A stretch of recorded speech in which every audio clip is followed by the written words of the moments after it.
Perkenalkan Pak, saya Angelina Nadia dengan NIM 12S22015 dari kelompok TASI 2526102. Baik Pak, di sini kami seperti tugas yang Bapak berikan sebelumnya, yaitu di sini kami mengumpulkan beberapa jurnal, yaitu dengan title, abstract, authors, pertanyaan penelitian, metode, finding atau result, new problems, keyword. Ini linknya, lalu kami di sini juga menambahkan mengapa jurnal tersebut relevan dan masuk sesuai dengan topik kami. Di sini ada beberapa ini file yang jurnal yang kami masukkan. Sebelumnya kami melakukan scraping yang dimana mengambil data dari web untuk mengambil title-nya, abstrak, lalu keywords serta link eh, pada IEEE ini.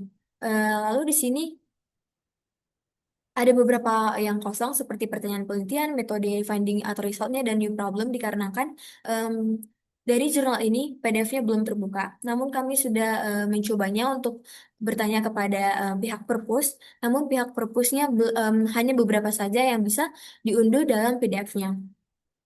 Ini keyword yang kami gunakan. Sini kami menggunakannya. Ini beberapa jurnal yang muncul dari keyword yang kami gunakan. Yaitu ada software, startup, early stage firm, early stage company, dan yang lainnya. Selanjutnya, sini saya akan perlihatkan kami scrapingnya.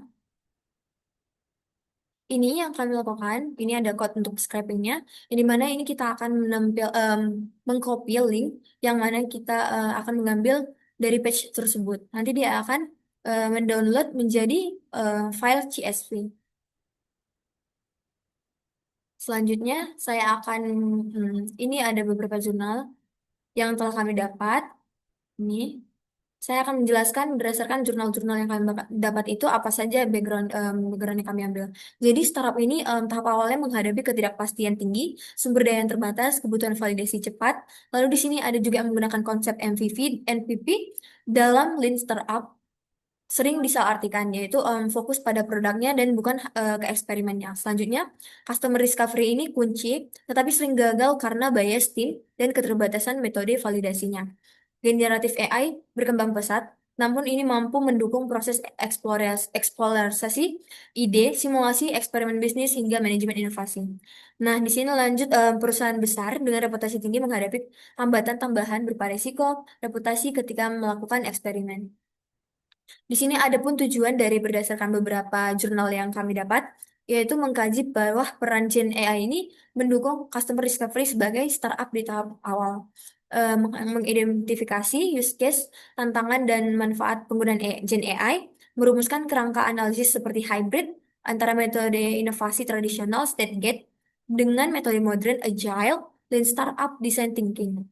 Lalu menawarkan strategi untuk mengurangi bias dan meningkatkan konsistensi dalam validasi pasar menggunakan Gen AI.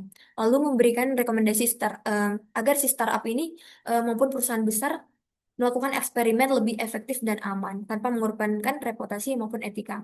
Adapun beberapa pertanyaan penelitian yang kami dapatkan yaitu bagaimana si startup ini memanfaatkan Gen AI untuk reposisi MVP dari produk menjadi eksperimen, sejauh mana Gen AI ini dapat membantu customer discovery, bagaimana model hybrid state gate agile dan startup ini dioptimalkan dengan dukungan Gen AI, apa tantangan peluang penggunaan Gen AI ini di dalam desain making bisnis eh, dan A atau B testing, bagaimana cara perusahaan dengan reputasi tinggi melakukan eksperimen yang aman dengan bantuan Gen AI.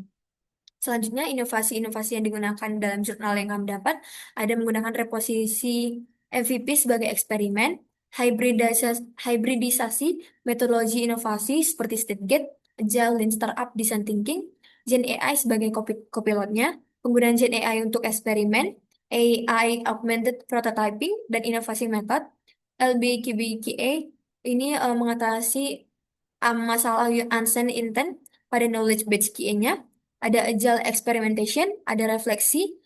Nah, di sini ada pun problem yang kami dapatkan yaitu adanya kesalahpahaman tentang MVP, model inovasi tradisional, human bias dan inkonsistensinya, adanya gap antara deskripsi konseptual, homogenitas tim startup, risiko reputasi, lalu ketakutan dan hype bahwa Gen AI ini menggantikan profesional atau misalnya ini healthcare. Lalu solusinya dari beberapa jurnal tersebut yaitu dengan mereposisi MVP sebagai alat eksperimen untuk validasi hipotesis.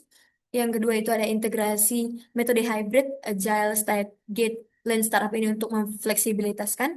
Lalu menggunakan Gen AI, copilot modeling seperti mengubah narasinya, mengotomatisasikan em, A atau B testing, lalu ideation, persona generation, disertifikasi tim Gen AI, lalu adanya eksperimen yang aman, dan adanya redefinisi peran AI di domain sensitif.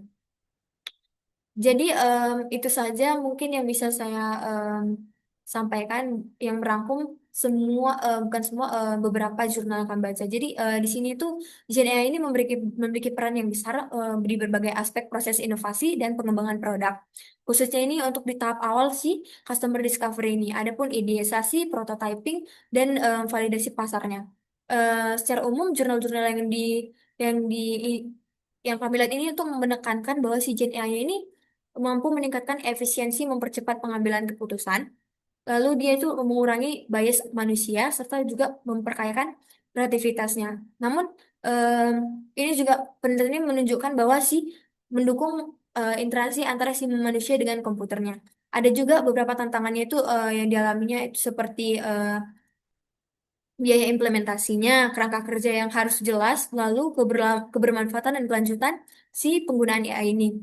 Nah, secara keseluruhan, jurnal-jurnal ini memberikan gambaran bahwa Gen AI itu bukan hanya membantu alat teknis, namun dia ini juga menjadi fondasi strategis untuk membentuk inovasi, validasi pasar, dan keberhasilan startup di zaman sekarang ini.